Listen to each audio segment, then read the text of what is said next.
talking about, the way things used to be and things like that. And, there used to be ropes across the stairs, to block people from entering the choir loft. And I love, in fact, they're still over there, I think, on the side, kind of under the rafters. But it was one of my favorite things to take those down and to invite folks up, because this instrument belongs to you. It belongs to all of us. It's not one person's. It's certainly not mine. It's not my organ, but it belongs to the church. And so I'm glad that we can share it together and share in projects and music and all of the above. So, talking about things that changed. What changed? Several things. So this project most recently was spurred about by the retirement of the organ builder that rebuilt it 5 years ago in 2017 and 2018. That was the last major project. And that project was focused on fixing significant problems. And that was the extent of that project. There were pipes that were, and some of you will remember, but pipes that were bent, that had fallen over, to 45-degree angles. And of course, when a pipe bends over, it can't work anymore. So that project was primarily focused on just replacing the pipes that were broken, and basically nothing else. But what that project created, because it didn't do anything other than replace the broken pipes, it created a kind of a dichotomy of two different worlds in the organ. We had the old pipes from the 60s that spoke a certain language, and then we had brand new pipes from the 2010s that spoke a different language. And those two sides were not reconciled, and that difference was created from different materials, right? The pipes from the 60s used kind of a poor metal alloy due to lack of materials still from the Second World War, but the new pipes made out of aluminum here in the front and much sturdier alloys throughout. So that creates a different sound. So I noticed that when I first started working here, is that there was kind of these two worlds, and they didn't really get along all that well within the organ. So when Lanny told me he was going to retire, I thought, well, this could be a good chance to kind of reconcile these two worlds and get some other work done so that we can close the book and call the organ done. And that's where we're at now. Lanny's officially retired, and the organ is complete. There is nothing beyond ripping it out and putting something else in. There's nothing else that could be done to it. There's no room for other additions. The voicing, the work that I'll talk about in a second, is more or less not reversible, which means if you wanted to change it, you would have to rip out and put new. So there's nothing here that's not functioning. Every button, every tab has a function now, which was not the case before. So the instrument is complete and is now a homogeneous whole instrument. So, in detail, we added new sounds and rearranged a couple old ones, and the goal was to create a more warm, foundational sound to support singing, and also to mute a couple of the highest sounds. We know this kind of instinctually. When we sing, we want that lower sound to come through and support our singing. And if we have just higher sounds, I'll kind of demonstrate, and you'll be able to tell right away. You don't want to sing underneath this. That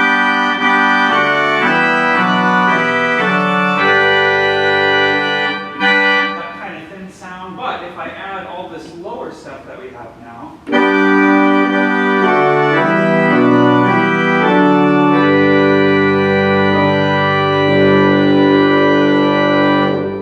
it's a richer, fuller sound. You feel more comfortable singing underneath that. So we added several new sounds to create that richer sound, whereas before, on this bottom keyboard, the extent of richness that we had was this. Not bad, a good foundational sound. But add to that, so again,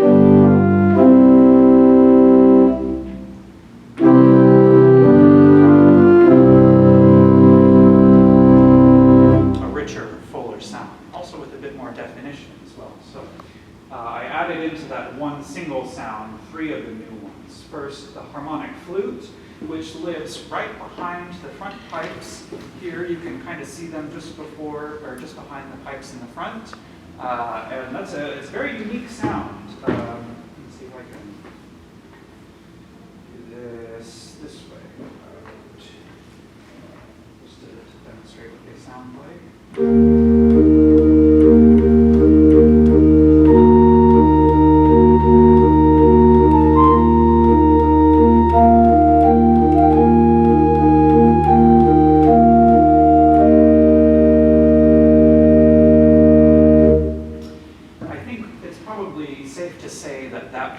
Sound is only found on a handful of organs in the state of Oregon. There are a few in Portland that I know of, but outside of Portland, I think ours is the only one at that length, at that pitch level in the state. So it's an expensive stop because the pipes are twice as long as they need to be, and then they have a hole drilled just above the mouth that lets some of the air leak out, which then sends the tone up an octave. So the nice effect is that this particular stop is mild in the bass, pretty soft, but as you get higher, it gets a little louder, and as you get higher, it gets even louder. So you can accompany yourself on the same stop, right?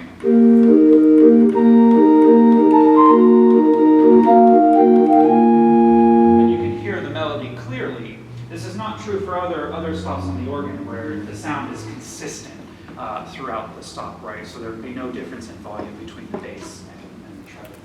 Next, we added the bourdon, which is a flute stop, another lower kind of richer.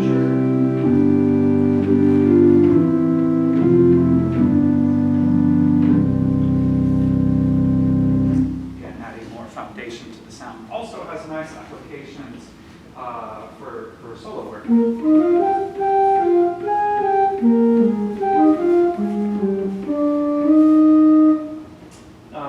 Next song we added is called a gamba, which, as the name might imply, sounds like a stringed instrument, like a cello in certain ranges. And that stop is intended to add definition to the sound. By itself, it can kind of sound a little acidic.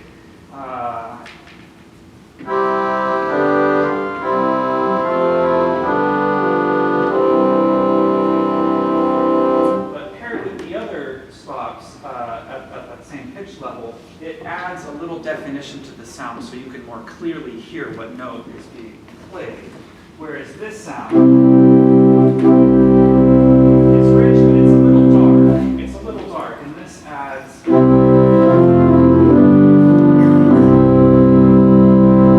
just a bit more definition. So those are kind of the largest parts of the project. Then this was something that was done kind of last minute, but some of the pipes we took out to add in the new sounds that I just demonstrated. The organ builder said, these are good pipes, and if I just do this and this and this, I think they'll work really well in a different way on the organ. And I said, well, I really don't like those pipes, but I'll I'll give them a chance. And sure enough, they're beautiful now. And he basically didn't charge for it. He just said, I want to do this, so if you'll let me, I'll do it. But it's a beautiful sound.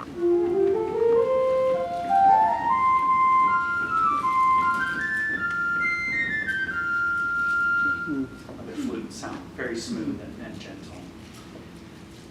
Then we moved a set of pipes from one part of the organ. The organ's divided into two main parts, the pipes that are up in front, and then there's a box in the back. And another set of, several sets of pipes are shut inside that box. So we moved one set of pipes from the box outside of the box, and that move from in the box to out of the box allows me to play the music of Bach a little more authentically. It's a sound that was characteristic of organs from that time period and area. So to demonstrate a sound without that stop that we moved, just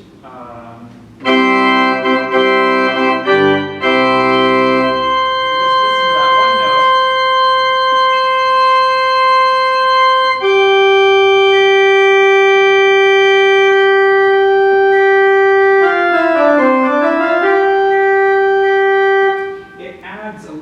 of edge to the sound, and it also heightens whatever the top note of what you're playing is. A very characteristic sound in German music from the 17th and 18th centuries. So those pipes were already existing on the organ, we just moved them. In their place on the part of the organ, it's called the swell, that's in the box. In the swell, we added in pipes that play the same notes, but have a different sound quality to them. So here's the sound that I just demonstrated, and here's what replaced it.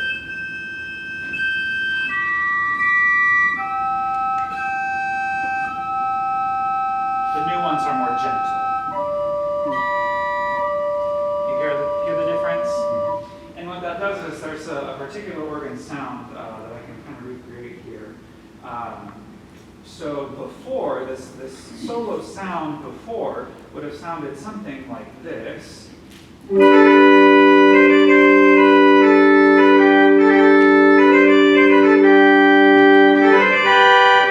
Something like that. Now, the possibility is this.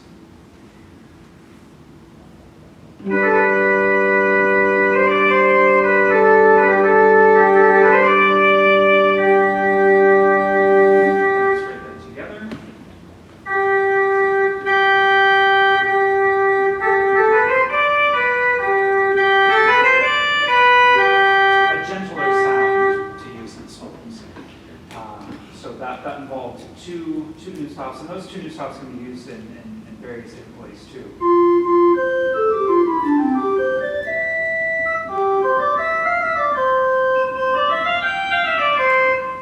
It's a nice resource to have. Now, the largest part of the project was going through every single individual pipe and making small little alterations to each pipe. We have about 3,000 pipes in the organ now, so it took a long time to go through every single one. And I forgot this last time, and I forgot it once again, but well, you can be able to kind of see this one here. Well, you have to use your imagination. This is a pretty mangled pipe, but well, actually, if you just take a look at the pipes behind you, and I'll try to show. This as a little counter. So, and you may want to stand up so you can see, but this is called the mouth of the pipe right here. And this is so the air comes up from here, it hits the mouth at the bottom, which vibrates the column of air to create the sound. And alterations to the mouth of the pipe changes the sound. So, what you can't see is that there are little notches inside the bottom part, the bottom lip of the mouth. And that sort of functions like an aerator on a faucet. And I'm sure you've all had this experience of turning on a faucet when there's no aerator, right? You're trying to wash your hands or something and the water just splashes everywhere, right? It's not controlled, it's messy. The same is kind of true here where you don't have those notches. It's called nicking. The air hits the solid blade of the mouth and kind of spurts every which way. But adding in the nicking, the little notches, creates a steadier flow of air. And the difference in sound, I'll try to demonstrate a little bit here. The difference in sound is such that the sound becomes smoother and also can become a little more rich. So there are some pipes on the organ where the pipes were damaged and not too much can be done, so there's a couple that still kind of spit. Let's see if I can find one.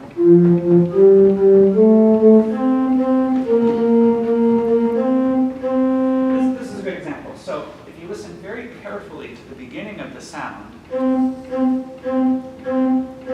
you hear a little compared to, for example,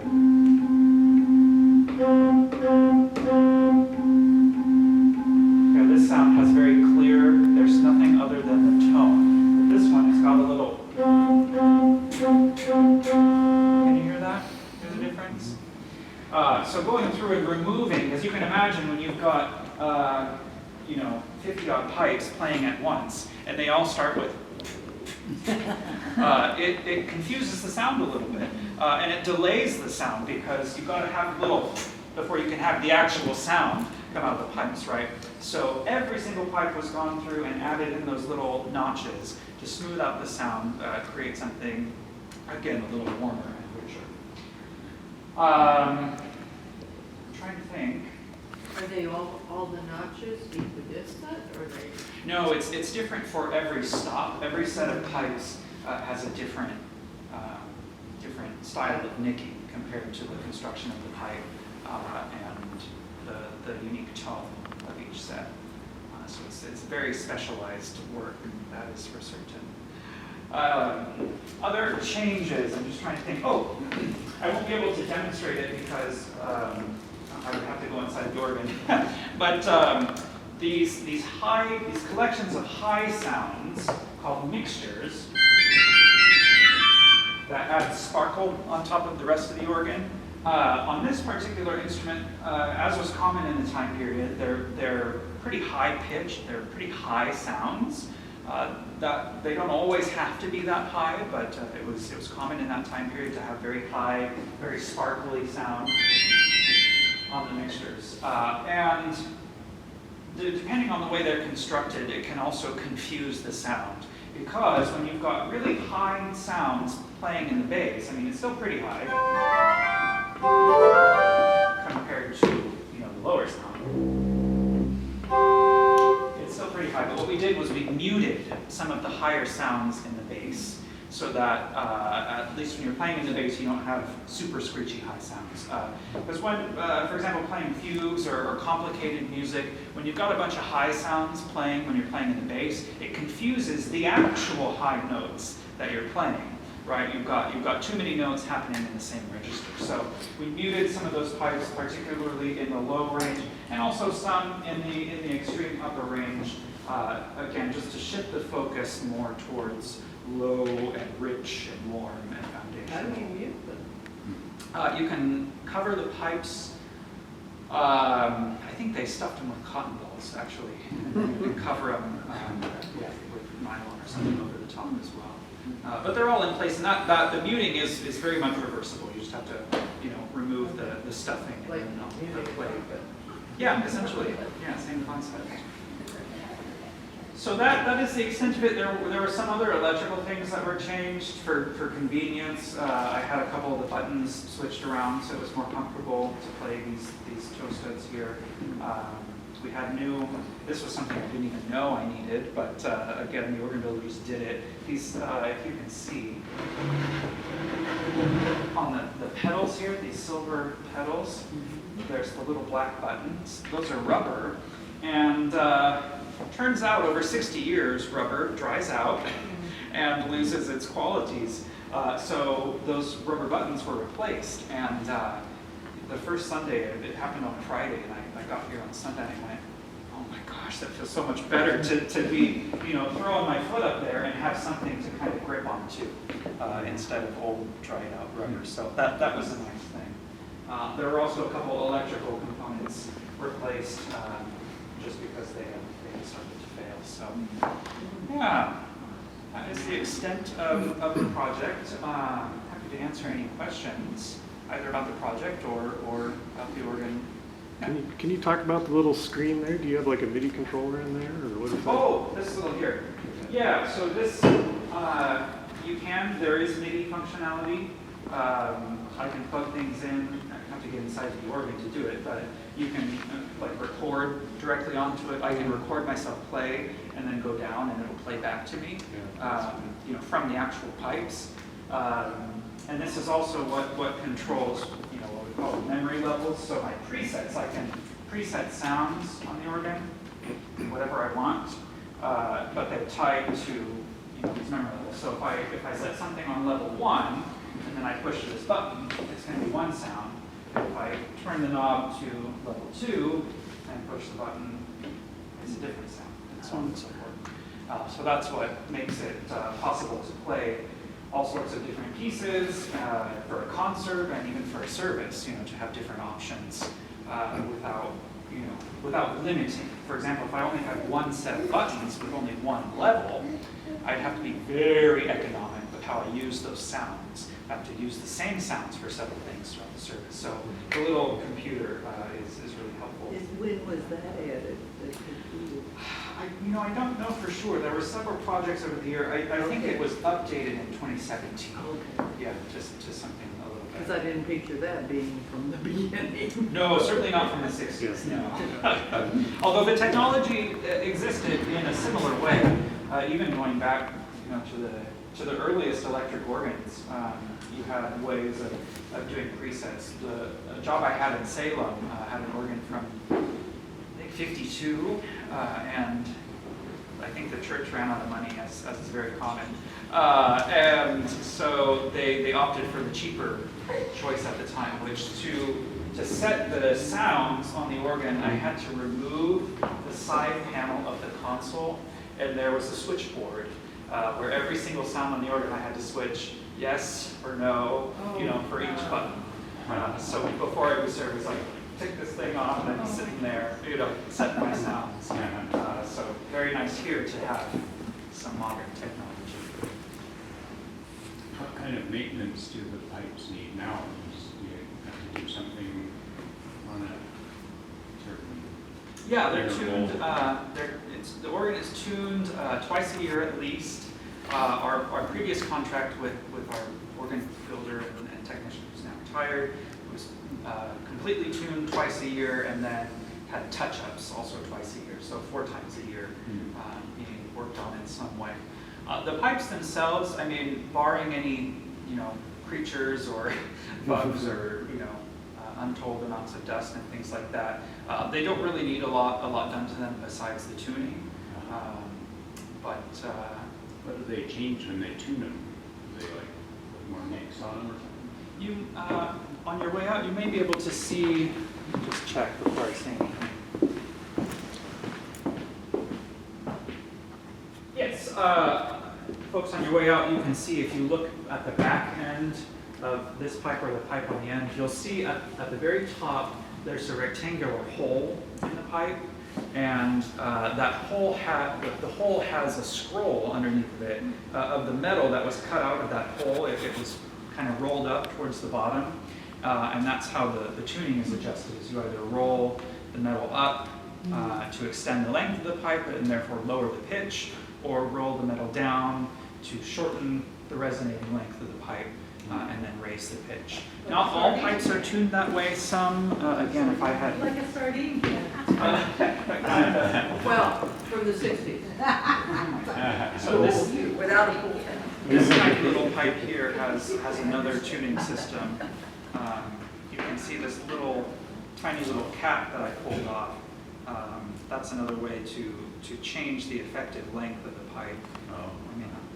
So you can lower the pipe or lower the collar, the cap, and then you've got that length. But I can also raise it, and that will change the note that it's playing the tuning. There are also some pipes that have tuning slides, like various instruments, trumpets or brass instruments, all sorts of instruments with tuning slides, where you push the tuning slide in and it raises the pitch, or you pull it out and it lowers the pitch.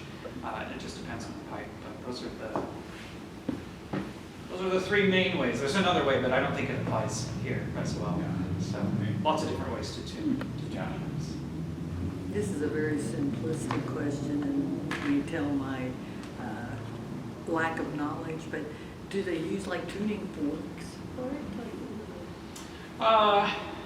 it? Generally, no. Okay. Maybe, actually, well, I can tell you that the previous technicians, they had an electronic system. Okay. If they needed it, that would play a tone. Back in the day, they probably used tuning forks, before technology. Okay. But by and large, Tuning forks. part of the organ will remain in tune. So you can just pick a note of the organ, say that one, and then tune the rest of the organ to that set of sounds is what it's done most often, which saves a lot of time to do it that way. Also how you tune harpsichords and not really pianos all that much, but yeah, always nice to just tune an instrument to itself rather than an absolute sound. Any other questions? kind to the other. So with Lanny retiring, and I assume he was doing the maintenance too, so who's gonna do the maintenance now?